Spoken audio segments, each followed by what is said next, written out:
Hello, my amazing book fans. I am back today with a gem of a book for you guys. I bought this book randomly on a shopping trip to the bookstore, and you guys know me by now. That's how I buy the vast majority of my books. I go to the bookstore on a whim, read the back covers, and go, oh my gosh, this sounds so good. And then I impulse buy it. And that's exactly what I did with this book. Yes, I know. I'm super awesome. So today we're covering this spooky thriller book that I'm so excited to talk about, The Chill by Scott Carson. Let me give you guys a little brief introduction of this without giving spoilers. Spoiler free, of course.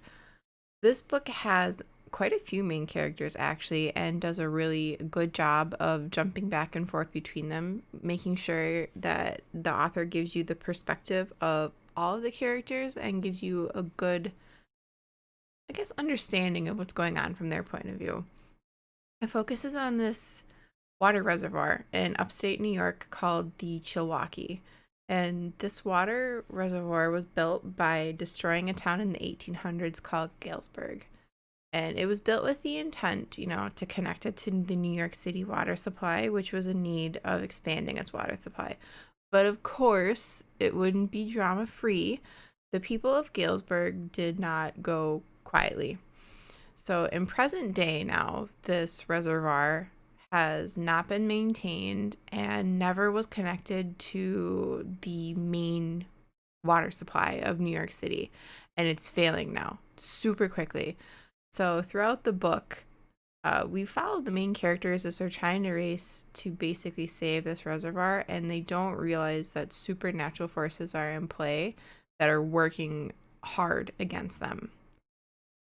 That's all I'm going to tell you, because I think if I tell you anymore, I'm going to spoil it. So I'm going to stop there and we'll move on. What did I like about it? This time around, I liked a whole lot about this book. First off, the characters in this book all meshed together really well. It was so easy to follow the transitions between all of the characters, and the way they interacted with each other was, natural. It felt developed. It made sense. And it felt like an array of different personalities in this book were, invested in heavily. There was heavy investment in character development, which I really, really appreciate because it added a lot of meaningful parts to this book. And another aspect that goes along with that would be the dialogue between the main characters and the folks who were the supernatural beings. That was top notch. Having a conversation between the living and the dead can very easily become, a cheesy, lame experience. But in the case of this book, I thought he wrote the dialogue extremely well. It was creepy, added a good deal of suspense, and it gave an eerie feeling that was really pretty amazing. But the last point I want to point out, and maybe it's a little silly, the plot of this book, though, was just, I thought it was incredible. I liked that it pulled references from real world places, so it made it feel like it wasn't just a work of fiction, even though obviously it clearly is. It made it feel like I could see myself, placed in the experience of this book because it was so closely tied to real present day places. That was a really, really nice touch. But of course, what didn't I like about it? And I struggled with this one this time around. To find something I didn't like about this book, I'd have to really nitpick. I'll say I did have some minor questions at the end about what happened to the fate of some of the characters. And you know me, if there's no sequel, I like these things wrapped up. And that didn't happen. But overall, I guess it did leave me extremely satisfied with the ending because most of the important issues were resolved, and that's really what does matter to me.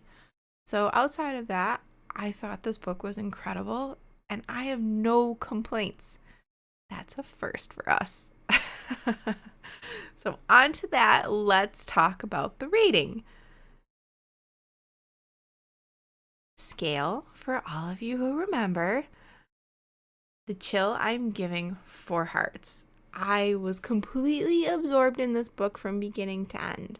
I hadn't heard of Scott Carson before as an author, and I did look him up. He has one other book that he's written, which I'm definitely going to check out after reading this book.